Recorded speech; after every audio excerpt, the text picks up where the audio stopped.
Assalamualaikum warahmatullahi wabarakatuh. Salam bahagia, selamat menjalankan aktivitas Bapak Ibu yang bahagia. Perkenalkan, nama saya Kamala Sari Dewi dari SMK Nasional Kayu Tanam.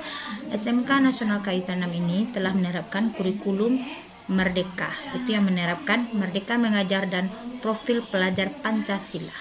Kali ini saya akan membagikan pengalaman praktek mengajar saya, itu menerapkan proses pembelajaran berdiferensiasi proses di dalam kelas.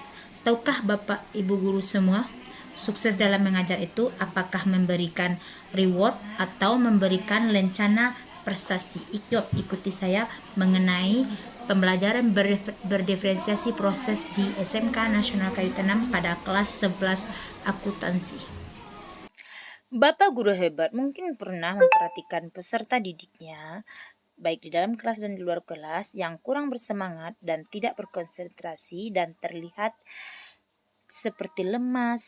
Dalam kondisi ini akan terbawa ke peserta didik ke dalam rumah. Nah, peserta didik ini merasa stres dan tertekan dalam menyelesaikan tugas-tugas.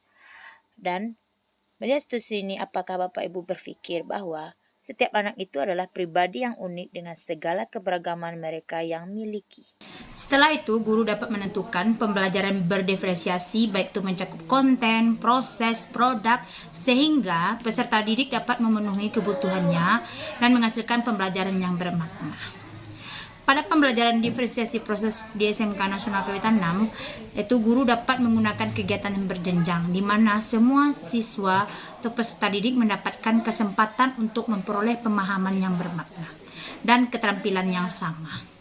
Untuk mencapai tujuan pembelajaran yang sama, namun guru menyajikan berbagai tantangan dan berbagai dukungan dan berbagai kompleksitas, sehingga kebutuhan peserta didik dapat terpenuhi pada pembelajaran diferensiasi proses ini. Nah, diawali dengan saya menyusun instrumen diagnostik kognitif itu, lalu menganalisis hasilnya untuk mendapatkan hasil kelompok peserta didik yang paham, agak paham, dan belum paham.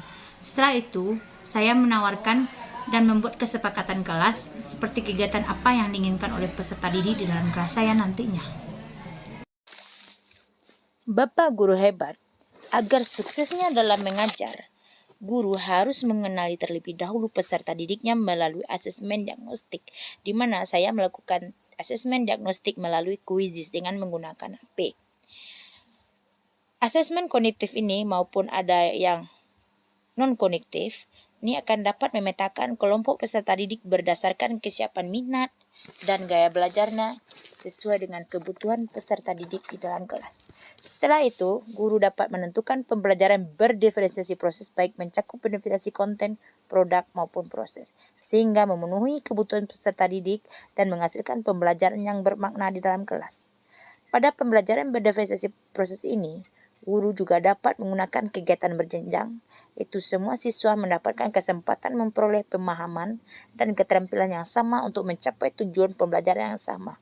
Namun, guru juga dapat menyajikan berbagai tantangan dan kompleksitas sesuai dengan kebutuhan setiap kelompok peserta didik yang ada di dalam kelas, sehingga siswa dapat berinteraksi di dalam kelas. Saya juga membuat soal tentang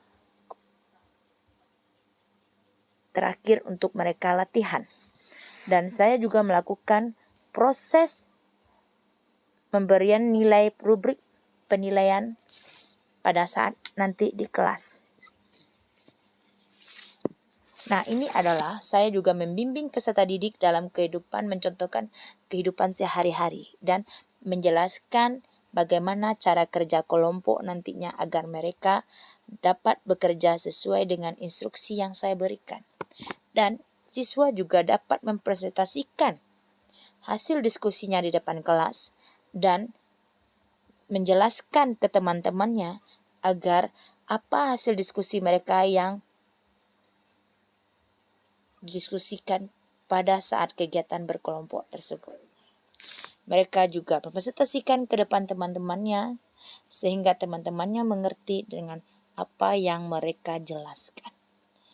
Dan juga kelompok lain juga bisa memberikan pernyataan atau masukan terhadap kelompok yang lain terhadap di mana setiap anak itu rotasi setiap minggunya, anak-anak dapat berinteraksi dan bergantian, di mana anggota kelompoknya setiap minggunya itu dirolling atau dirotasi sesuai dengan kelompok dan kesepakatan yang sudah disepakati di awal pertemuan.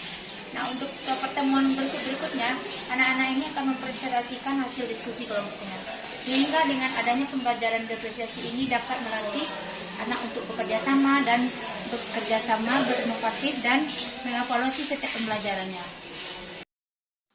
Setelah kegiatan diskusi selesai, peserta didik saya minta untuk melakukan refleksi bagaimana pemahaman mereka terhadap materi yang mereka diskusikan tadi di dalam kelompok mereka.